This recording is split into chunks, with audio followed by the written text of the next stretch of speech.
First, I want to take this opportunity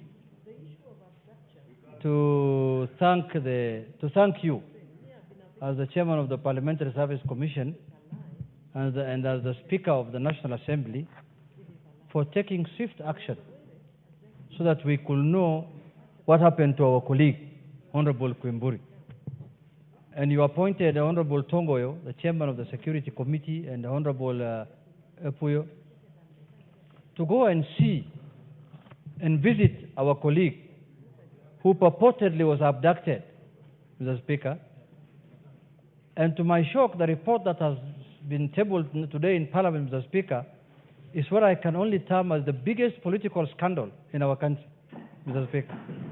It's the biggest political scandal, Mr. Speaker, in our country. Why do I say so, Mr. Speaker? First, Mr. Speaker, when I saw the first photo that was being, beamed on one of the media houses that is nowadays prone to fake news, from the way my colleague was sleeping, I could knew this is a fake thing. From the appearance, from the way I saw the shirt and the way the stomach was looking up, I just knew this one, there is nothing. But I was waiting for a proper investigative report to be tabled before the House. So I have to reserve my comment. Mr. Speaker, it's very, very unfortunate that politicians can go to this extent to prove a point, Mr. Speaker. And you know, it is shocking that even the chairman of the Security Committee and our colleagues were never allowed to see our colleague who is in hospital. The only people who can see him is the Munyoro group, who can do a press conference outside the hospital. Any other person is not allowed to see him. No, you see, all that group is Munyoro group. Mr. Speaker, even people who are in ICU, people who are in critical care, Mr. Speaker, people are allowed to see them, Mr. Speaker.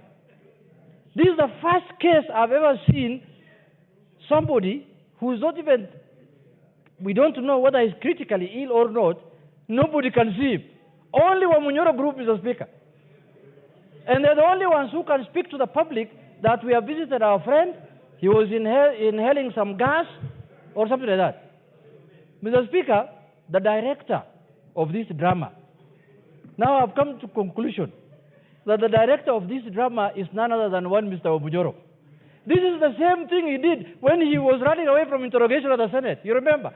During the impeachment. He went and admitted himself in the same hospital, Mr. Speaker. So it's the same script. It is the same. But this country is full of drama. You've made your point. Mr. Speaker, let me conclude. Let me conclude, Mr. Speaker.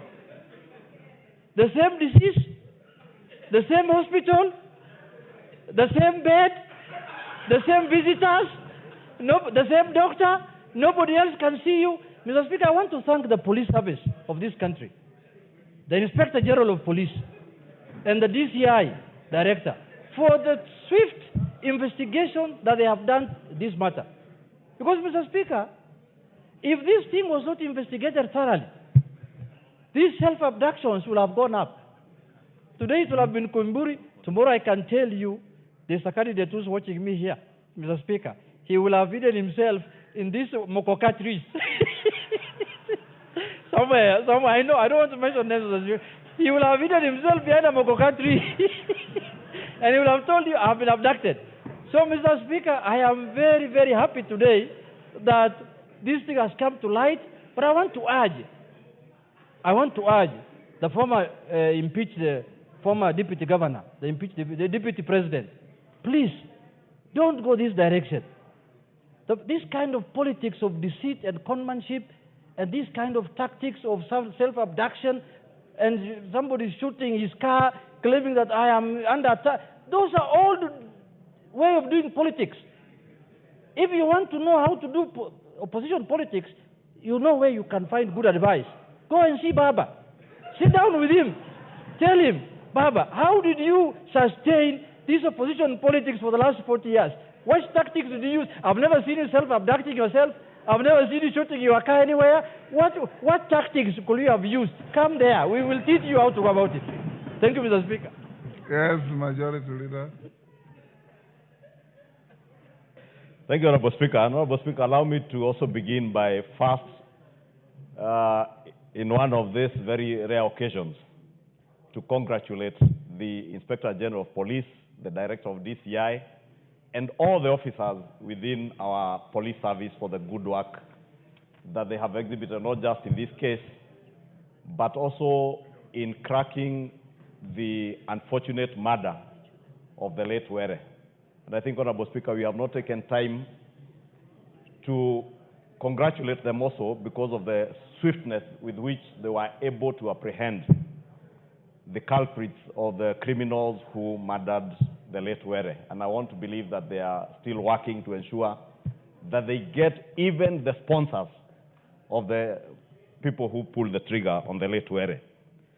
But, Honorable Speaker, this matter is not as light as we may be taking it, because a matter that flies right into the face of this Constitution, Honorable Speaker. Chapter 6 of the of the Leadership and Integrity Act.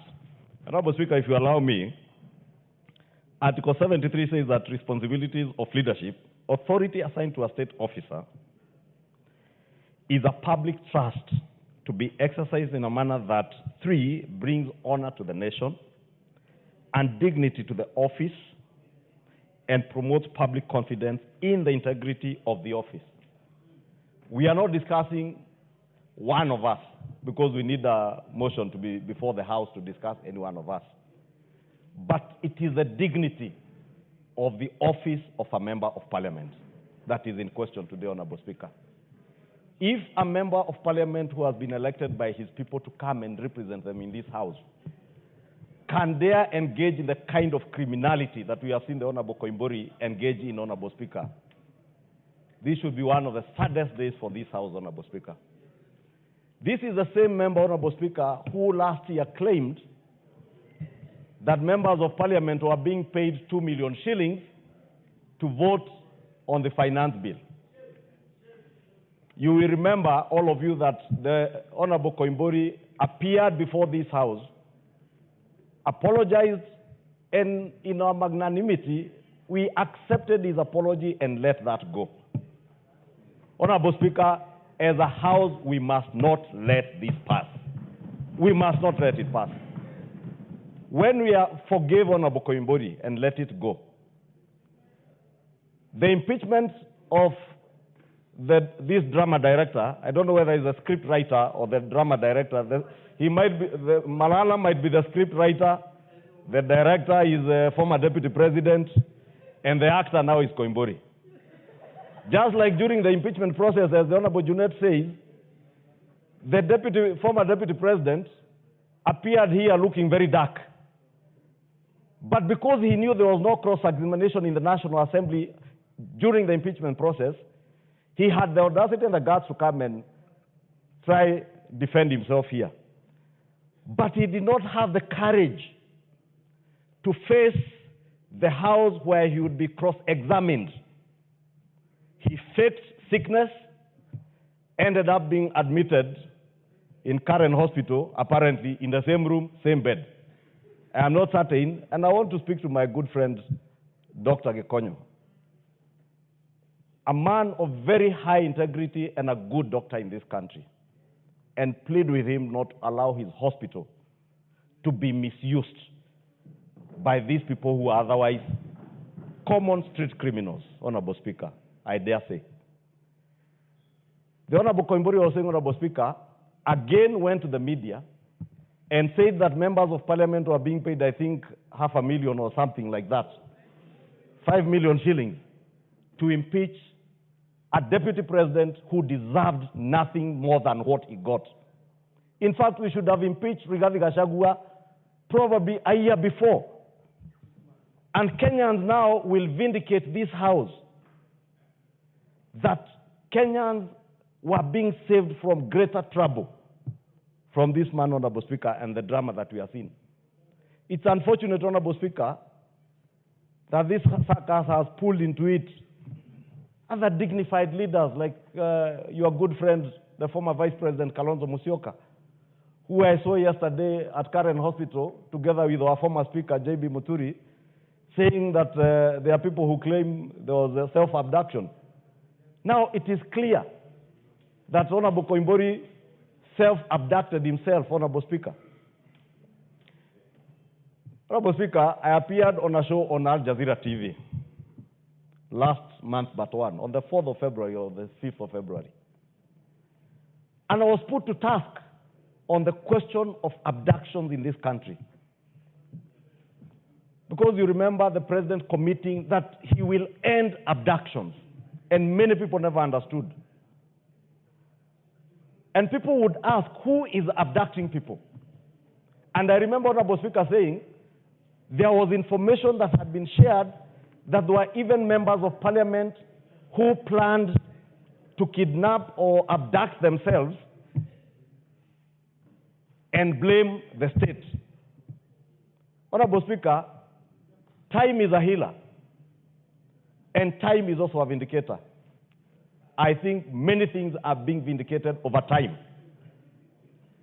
That when the police said we were not abducting people, there were other forces. Now Kenyans need to start filling in the gaps.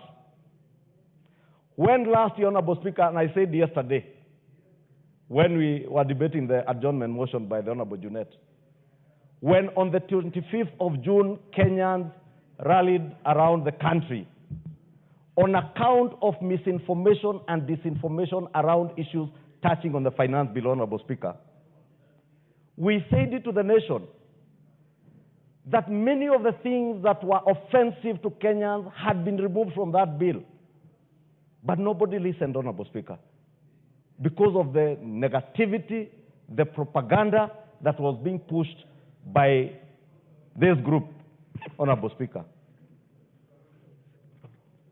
I don't want to say, Wamunyoro is a very good village. And you know, Honorable Speaker, I have confessed that I have married a beautiful lady from Nyeri.